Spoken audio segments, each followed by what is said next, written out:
Welcome to the Elevate Podcast, your resource for all things business, brand, and leadership. We are excited you have decided to join us today. Hey guys, welcome to the Elevate Podcast. I am Robert Kalin here with Mike Newman. Great to be with you guys again. Got a little different technology, so hopefully it'll hang in there for us today. I think it's going to work great. You know what? We are in the game of pivoting. And somebody who has pivoted really, really well when COVID happened, lots of things with technology. We have a special guest today who's going to be able to talk about technology and everything that's kind of going on with that from Gospel Tech, my friend, Mr. Nathan Southerland. Nathan, welcome, brother. Hi, welcome, or excuse me. Thank you, Robert, for having me. And thank you guys for making time for this conversation. Yeah, absolutely. So I just want to kind of hear your story. You have this awesome business that's doing technology and gospel-centered technology. And how did you even get in this world? What does this look like as a business? Just kind of lay the ground floor for us. Yeah, so it is an interesting journey because I was a middle school teacher for a decade, and that's kind of where I got my start in this. I am not a tech person, I guess you would say, by training. I'm a tech person by passion. I became a middle school teacher because I am passionate about seeing young people reach their full potential.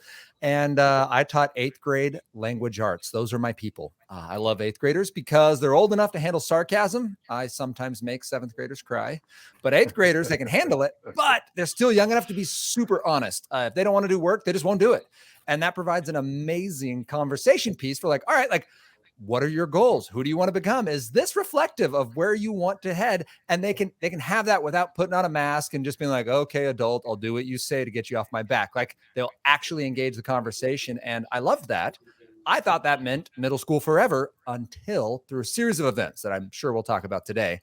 I recognized that my passion was actually seeing kids reach their potential in all areas of life. And so I stepped out of the classroom for the same reason I stepped into it, started a nonprofit, and now I run a ministry called Gospel Tech. And my goal is to help families love God and use tech. And it's really twofold. I empower parents to talk about tech, communicate the gospel, and connect the hope of the gospel to their everyday tech lives.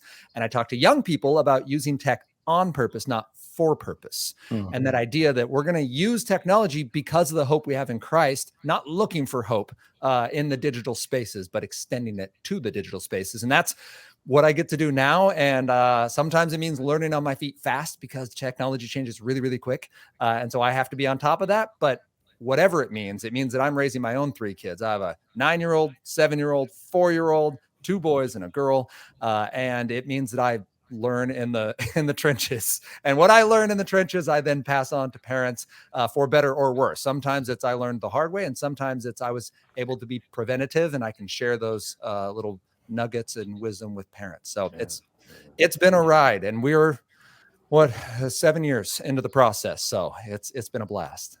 That's awesome. Well, and I saw a little bit of what you do on your website, and you had some statistics there that were pretty sobering to look at in regards to the use of tech and how much time kids spend on tech every day. So maybe you can share a little bit of that with our listeners. Yeah, I'd be happy to. I think our listeners first need to know there are actually 2 kinds of technology. And this is one of the points of confusion when talking to parents or even reading the research is that you have tool tech that helps us create and drool tech that helps us consume. And it's not good and bad tech, but it is designed differently. The difference would be if you wanted to dig a hole, you would grab a shovel. Well, if you want to write a paper, you're going to grab a word processor. And that word processor helps you write, it helps you edit, it helps you share it with others, save it in multiple locations so you're not losing your content. But at the end of the day, at 11 p.m. when you're trying to go to bed, no one has ever received a notification from Google Docs or Microsoft Word that said, hey, haven't seen you in a while. Maybe you want to try writing a haiku, or maybe you want to check out Sally's book. She already started it and it's way better than yours. Here's an example so you feel terrible about yourself. Word processors are just a tool to help leverage your ability as a writer. It's easier to erase. It's easier to cut and paste and shift things around. And it's a beautiful resource that I use regularly compared to something like Drool Tech. Drool Tech, its goal, yes, it'll help you accomplish a task like learn a language or connect with friends or have some fun. but it also wants to take your time, your focus, and your money. And that's where notifications come in. And that's where rewards and points and variable rewards come in. And Hooked by Nir Eyal is a book about making behavioral products, basically. Does a wonderful job. He basically lays out, you need a trigger, either something internal like boredom or external like a notification. You need an action that they're going to take. They can post, they can like, they can share. You need a variable reward. This could even be a mean comment on the social medias, but it at least shows that you exist in the ether of the internet. That is a variable reward still, and that then builds investment. That means the next time you get that trigger, you're more likely to engage. The reason I start there for understanding tool and Joule tech is because Joule tech is trying to convince you need something you never wanted. So when we hear stats like kids are using 8.5 hours a day of Joule tech, that's not their school Zoom calls. That isn't doing research. That's not writing on Microsoft Word. 8.5 hours is your average teen's engagement based on 2022 stats from Common Sense Media. That's a lot of time on Joule tech. We're making a lot of behavioral modifications with that kind of practice because we know now the brain does adapt to our behaviors. Neuroplasticity is a thing. We learn that from books like The Brain That Changes Itself from Norman Doidge. We also know that social media is designed to behavioral train, and we learn that from Ann Lemke's Dopamine Nation. We learned that from Sherry Turkle's let me see. Sherry Turkles was Alone Together and Dr. Victoria Dunkley's 30-Day Reset. The research is out there to the point where a leading researcher from New York University, Jonathan Haidt, recently published an article, and it simply says, get phones out of school now. Yeah. He is not a Luddite. He is not against technology. He says the body of research in the last 10 years, since 2013, shows that it's a net loss for our kids. Why? Because a majority of what we're engaging over smartphones and educational environments is Joule tech. Yeah. Yes, it has net educational gains in areas, but when you look big picture, it's distracting. And the research is showing us that. So we need to take action on that. And that is concerning when we look at 8.5 hours then. If we're doing that 8.5 hours a day, a third of our day, a good portion of our waking hours, we are making some things permanent that maybe aren't going to be beneficial long term. So I just want to say for our listeners out there, gospeltech.net, just so they know where to go. Yes. Check out the website there, get in touch with Nathan there. And this is where we're seeing these highlights, right? That we're talking about. But I think of this in terms of, as a business owner, the next generation is coming into my workforce. Yeah. Their brains are being wired differently than mine was when I was their age. Yeah. And I was right on the cusp of, cell phones became a big deal when I was in high school. Yeah. Smartphones and Facebook. I think we were like the first generation that got it without having to be in college. Yeah. And so I'm thinking about how this is all affecting their brains. I mean, what, in your mind, what does this look like for leaders in business to be able to help navigate some of these things, as well as parents, right? Yeah. I mean, I want to come into this humbly and cautiously, because if I had the answer to that, I would be able to change the face of American society. What I will say from my experience with young people that I've taught, with the young people I work with and mentor, and when working in workshops and with families around the country, is there was I won't name him, but there was a certain public figure in the professional speaking world who came out about 7 years ago and went viral, basically saying millennials are the worst. The world is going to hell in a handbasket because these guys aren't going to do anything. And what we actually know is, well, the millennials and the iGen after them, they're actually quite good at saving money because they've lived through a couple big pops and they saw people lose stuff. They're actually not as motivated to just get 60 for retirement. They want to make a difference now. They are highly motivated by things other than just a big paycheck. They're willing to work a job that pays less if they believe it has a purpose. But there is a disconnect on some of the classic pieces, because classic pieces, I mean, motivation pieces. You say, hey, go to school so you can go to college so you can get a job that can allow you to have the quality of life you want. Well, if I can just log into a digital space and get that stuff on the cheap, if I can have my perfect girlfriend and have my perfect house and have my perfect clothing for my avatar, If I can have my following and my fame from my smartphone, well, maybe I don't need to wait 30 years to get it. Maybe I jump in now. And we actually just had a report from Nike saying that they're having to raise the pay of their factory workers because they used to just open a new factory, open the doors, and people would show up, and people aren't, because in the words of the article, they want to be baristas and they want to be internet famous. And there's this piece of like, yeah, I understand that I need a job, but I don't want that job, so I'm not going to show up. And Nike's response is, well, we'll have to double their pay to get people to show up, which is a weird net positive coming from something that many times we see as a net negative of like, well, these kids, they're not making the most of themselves. They're not applying themselves to work, which is still true, but working conditions are improving. So I would say with that generation bosses, you need to engage them where they're at. These young people are motivated to see the world become a better place.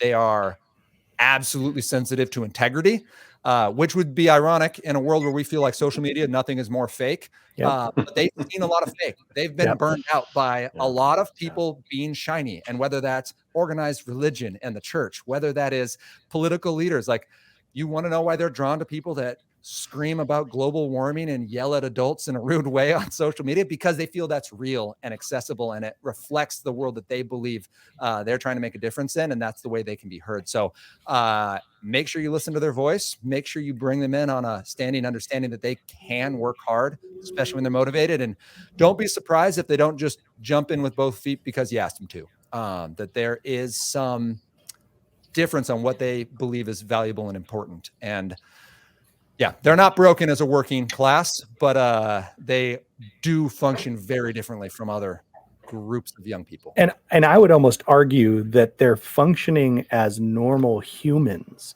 We all want to be part of something bigger than ourselves. We all want to have purpose. We all want to make a difference. And we want our lives to matter. And they're just expressing it in a way in the workforce that is different than what we've seen before, because it's always been comply. You're doing what I say, whether you like it or not, either jump on board or get off at any stop. Right. Or don't even get off at any stop. We'll just open the doors for you. Yeah. You'll get the boot at any stop. Exactly. For business owners, I think it is a real thing. Now, I will layer that with the reason I came in with like, hey, I want to tread lightly, isn't because I'm concerned about any negative feedback. It's we've never seen a generation raised on social media. Yeah. I mean, I mentioned the studies coming from 2013, Jonathan Haidt and Gene Twenge. Gene Twenge's research at San Diego State University is showing that at 2 hours of not just social media, that it's pivoted now to focusing on social media. But in 2017, she showed 2 hours of engaging drool tech, entertainment tech, was a causal link to a decrease in mental health. It increased the likelihood of depression and suicidal ideation, 22%. Up to 5 hours a day, increase it to 66%. And please remember that this is a group who's averaging 8.5 hours a day. So when we see mental health numbers, there was a study came out in February of this year, 2023, by the CDC that said over the last year, 3 in 5 teenage girls experience prolonged loneliness or depression. 3 in 5, 1 in 3 boys. And that's the good number, that a third of young men experience prolonged bouts of depression and loneliness. And this is the most connected generation we've ever had. Now, what does that mean when they enter the workforce? What's motivating them? What are they dealing with at a personal level? We've never seen it, not on this scale. And that is concerning. And one of the major things we can do is provide access and relationships for these young people to connect in real life. When these young people become parents and they're used to social media, well, we know that infants need eye contact. They need interpersonal relationship, and it's not replaced by Daniel Tiger or Coco Melon or whatever, the one where the mouth doesn't move, but the voices happen. That we don't know what happens to young developing brains over a long scale with that kind of a faux human interaction. We know it's not great. Dr. Christakis from Seattle Children's Research Institute shows us that that's not good on a 0 to 2 year old brain. That's not what we want. It's not optimal. We don't know what it means long term. So yes, they're people. Yes, they're motivated just like us. They have some different engagements, but some of it is actually like a different development piece we've never seen digitally when their primary form of social media, social connection, interaction, and meeting comes through a digital space. What I'm hearing here, obviously this is from my leadership lens, what I'm hearing here is that the ideal leader still, like that model is still so much needed in the world today. Someone who cares for you, someone who actually takes the time to navigate life with you, to point you in the right direction, to influence you positively, to help you get unstuck in your own thinking and think outside of yourself. I think of like a good manager, a good leader who could come alongside these kids and maybe ask them to put their phone away for a while. You know, when you're on shift, put your phone in the back room.